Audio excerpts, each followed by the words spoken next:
तो मैं इस मंच का और इस मंच के जो आयोजक हैं, जिन्होंने मुझे और इस मंच पर उपस्थित सभी साथियों को यहां बुलाने का प्रयास किया, हमारे भाई जयंत चौधरी जी,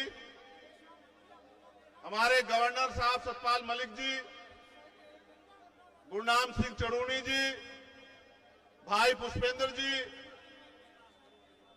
भाई सतपाल मलिक जी, सतपाल चौधरी जी और कमल बराड़ा जी जो हमारे साथ चल के आए, हमारी बहन सुमन हुड्डा जी जो आज इस मंच की शोभा बढ़ा रहे हैं, और हमारे ओलंपियन भाई बजरंग पुनिया जो यहां हमारे बीच उपस्थित हैं। क्योंकि मुझे जाना है, मेरे पास आजमगढ़ में एक प्रोग्राम है, मगर मेरी दिली इच्छा थी कि जहां अन्याय के खिलाफ बिगुल बजेगा, मैं उस लड़ाई को मजबूत करने के लिए आऊंगा। तो मैं आप यहां सबको नमस्कार करता हूं, जय भीम करता हूं। इसलिए करता हूं कि जहां एक तरफ देश की केंद्र की सरकार और जहां सभी प्रदेशों में भारतीय जनता पार्टी की सरकार है, वो इस अन्याय के समर्थन में खड़ी है, वहीं इस देश की किसान कमेरी कौम जो हमेशा से अन्याय के, चाहे वो अंग्रेजों का अन्याय हो या किसी और का अन्याय हो, जिन्होंने हमेशा मुकाबला किया, उन कौमों ने फिर मान सम्मान और पगड़ी की इस लड़ाई में आवाज दी है। उस लड़ाई को मजबूत करने की जिम्मेदारी हम सबकी है। मैं यहां मंच पर और मंच के सामने आसपास के माहौल को भी देख रहा हूं। बहुत गुस्सा है लोगों के अंदर, बहुत तकलीफ है लोगों के अंदर।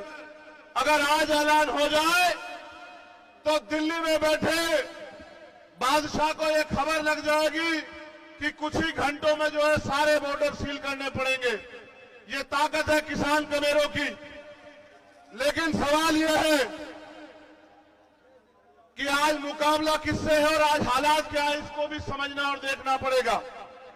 अगर मुकाबला उन लोगों से होता जिनमें चरित्र है, जिनका जमीर जिंदा है, जिनके अंदर इंसानियत है, तो मुझे लगता है उनसे मुकाबला करने के लिए पहलवान काफी थे। लेकिन मुकाबला उनसे है जो बहन बेटियों की आवाज को, इस अन्याय को दिल्ली की कुर्सी में बैठ के नहीं देख रहे हैं या देखने नहीं चाहते। मैं ना उनको ताकतवर मानता हूं और ना ही मैं ये मानता हूं कि उनके नेतृत्व में देश की बहन बेटियां सुरक्षित हैं। आपने देखा आज जब हम लोग इकट्ठा हुए, हमारा दर्द यह है कि 28 मई को क्या हुआ। जब 28 मई को वो बेटियां जिन्होंने देश का नाम रोशन किया, जब वो 28 मई को महिला पंचायत के लिए निकली, तो उन्हें क्या सहना पड़ा, किस तरह से गुंडों जैसा बर्ताव उनके साथ हुआ, और पूरी सरकार ने हमारी पगड़ी का तमाशा देखा और हमें बेइज्जत किया दिल्ली से। उस अपमान को हम लोग नहीं भूले, और इसलिए आज जमीन पे हमारे लोग यहां इसलिए बैठे हैं, चाहे वो उत्तर प्रदेश से चल के आए या पंजाब से, हरियाणा से या राजस्थान से, वो इस सरकार को इस अपमान के खिलाफ बगावत का ऐलान करने के लिए आए हैं कि हम किसान कमेरे, हमारी पगड़ी हमारी इज्जत है, हमारी बहनें, हमारी मां, उनका सम्मान। और अगर हम अपनी बहनों के सम्मान की रक्षा नहीं कर पा रहे हैं तो हमारा जीवन बेकार है। यह ऐलान करने के लिए आज हम लोग यहां आए। और जो झूठ तमाम तरह का फैलाया जा रहा है कि एक जाति के लोग लड़ रहे हैं, ऐसा झूठ किसान आंदोलन में भी फैलाया गया। ऐसा झूठ हर आंदोलन में फैलाया जाता है। लेकिन आप किसान आंदोलन का भी परिणाम याद रख लो। अगर अब नहीं मानेंगे तो कुछ दिनों में मानेंगे, लेकिन आपकी किसान कमेरों की ताकत के आगे ये तानाशाही सरकार झुकेगी, और वो आरोपी भी अरेस्ट होगा, वो जेल भी जाएगा, उसको सजा भी होगी। ये बात आप याद रखना। ये किसान कमेरों की धरती भी है, और बाबा साहब अम्बेडकर, सर छोटू राम, चौधरी चरण सिंह जी, वो तमाम महापुरुष जिन्होंने अपने इस किसान को मेरे वर्ग के हक अधिकार की लड़ाई लड़ी, आज उनकी एकता को बुलंद करने के लिए हम लोग आए। और हम ये मानते हैं कि सरकार से बिना एकता के नहीं जीता जा सकता है। वो एकता जो इनकी जड़ें उखाड़ देगी, और वो एकता एकमात्र एकता है किसान कमेरों की एकता। गांव में रहने वाला किसान कमेरा जो एक दूसरे का साथी है, अगर वो एकजुट हो जाएगा, भाईचारा बनाएगा, इनकी नफरत के एजेंडे में नहीं आएगा और हक हकूक की लड़ाई सड़क पे लड़ेगा, अपने नेताओं के, अपने लीडर के हक हकूक उनके निर्देश में काम करेगा, तो मेरा ये मानना है कि आज नहीं तो बहुत जल्द ये सरकार घुटनों पे आएगी और देश के प्रधानमंत्री फिर से माफी मांग किसानों से, कमेरों से, महिला पहलवानों से, हमारे पुरुष पहलवानों से, हमारे कोचेस से, सबसे माफी मांगेंगे और ये कहेंगे कि हमने गलती की, हमने गुंडेगार आरोपी का साथ दिया। और मेरा ये मानना है जैसे जैसे आपकी पंचायत बढ़ेगी, जैसे जैसे आपका झंडा डंडा एकजुट हो जाएगा, वैसे वैसे वो दिन करीब आता जाएगा। मुझे एक शिकायत है आपसे और ये कहना जरूरी है, आज हमें अपनी पगड़ियों को अपनी बहनों के सम्मान में इकट्ठा कर लेना चाहिए। जब बात आन पे आ जाए, जब बात इज्जत पे आ जाए, तो फिर हमें अपने नाक को नहीं देखना चाहिए, अपनी पगड़ी को नहीं देखना चाहिए। हमारी पगड़ी, हमारी बहनें, हमारा गौरव, हमारा सम्मान। मैं ये बात आपसे इसलिए कह रहा हूं कि हालात देखिए, अगर हम अपनी बहनों के सम्मान की रक्षा नहीं कर पाए तो घर जाके अपनी बहन बेटियों को क्या जवाब दे पाएंगे, ये भी सवाल अब अपने आप से करना। आज हमें अपनी पगड़ी की नहीं, अपनी एकता को मजबूत करने की जरूरत है। हमें सर्वे सर्वा बनने की नहीं, हमें अपने हिस्से में इस जीत को लेने की नहीं।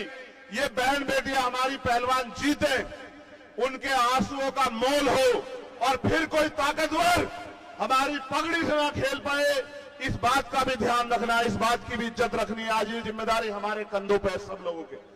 इसलिए मैं आपसे कहना चाहता हूं, अगर वाकई में जीतना है तो एकजुट होकर लड़ो।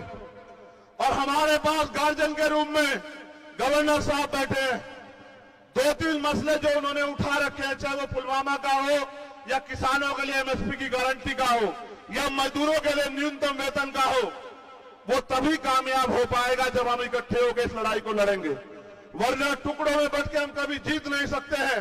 मैं आपको अपने समाज की तरफ से, किसान कमेरे समाज की तरफ से गारंटी देता हूं कि जहां इस सम्मान की लड़ाई में, बजरंग यहां बैठे हैं, आप पूछ लो, जिस दिन से हम लोग लड़ना हमने शुरुआत किया था, एक दिन मुझसे गलती हुई क्योंकि हमारे लोगों ने झारखंड में सभा रखी हुई थी। मैं ऐलान करके कह रहा हूं, देश के प्रधानमंत्री जी सुनेंगे, अगर उस दिन मैं वहां होता, मैं बहुत दुखी हूं इस बात से। मैंने कहा झारखंड के मंच पर जब मैंने सुना, तो किसी ताकतवर को मैं अपनी बहनों के सम्मान से नहीं खेलने देता। उस दिन जो हुआ वहां, मुझे उस बात की टीस जीवन के आखिरी क्षण तक रहेगी कि किस तरह खून के आंसू इन लोगों ने रोए, लेकिन उसका बदला लेना, उसका एकमात्र कारण, इस तरीका यही है कि हमें उस किसान कमेरे की आवाज को मजबूत करना है। और मैं आपसे कहना चाहता हूं, हमारे खाप के लोगों से मैंने कहा कि इकट्ठे होके लड़ो, इकट्ठे होके। अगर फिर दोहरा रहा हूं, मुकाबला ईमानदार लोगों से होता तो पहलवान बहुत है, और मुकाबला अगर गुंडों से, मवालियों से, तानाशाह से है, तो इतिहास गवाह है भारत का कि जिन्होंने अंग्रेजों के दांत खट्टे किए, वो इस सरकार के दांत भी खट्टे करके दिखाएंगे, इनकी तानाशाही के दांत भी खट्टे करके दिखाएंगे। और एक पंचायत की घोषणा हुई तो आपने देखा कि उनकी पंचायत कैंसिल होगी। जिस दिन आपने ऐलान कर दिया कि इकट्ठे होकर दिल्ली की तरफ चलेंगे, उस दिन वो पुलिस गिरफ्तार करके उसको जेल भी भेज देगी। आप मेरी बात को याद रखना। बस मैं आपसे ये कहने के लिए आया हूं, और यहां जो हमारे सम्मानित नेता है भीम आर्मी आजाद समाज पार्टी के, उनसे भी कहना चाहता हूं, ये हक हकूक की लड़ाई है। मैं आपसे कह रहा हूं, बुलावा नहीं भेजा जाएगा। कोई पंचायत हो, तन मन धन से और इतनी ताकत से लड़ना का इतिहास आपको याद रखे कि आपने बहनों के सम्मान की रक्षा करी। और जहां आवाज देगी पंचायत, फिर कह रहा हूं, इकट्ठे रहना, एकजुट रहना, बंद मुट्ठी रहना। जहां आवाज देगी, जहां किसान कमेरों की आवाज पे पसीना बहेगा, मैं आपसे वादा करता हूं कि अपने खून के एक बूंद बहनों के सम्मान में हम लोग देने का काम करेंगे। और अगर आप पंचायत ऐलान कर दे कि खींच के लाना है, मीडिया के लोग सुन लेना, तो इतना दम भी रखता है कि खींच के भी लेके आएंगे। इस बात को भी आज याद रखना, क्योंकि संविधान को मानते हैं, कानून को मानते हैं, इसलिए चुप है। अगर संविधान कानून को ना मानते, किसी को इतनी इजाजत नहीं देते कि हमारी पगड़ी से खेल ले। वो बहनें हमारा गौरव थी, है और रहेगी। और उनकी तरफ, उनके सम्मान पे आग उठाने वाले याद रखें, सत्ता के दम पे ताकतवर हो, तुमसे सत्ता भी छीन लेंगे, तुम्हारा घमंड भी छीन लेंगे, याद रखना। बहुत बहुत धन्यवाद।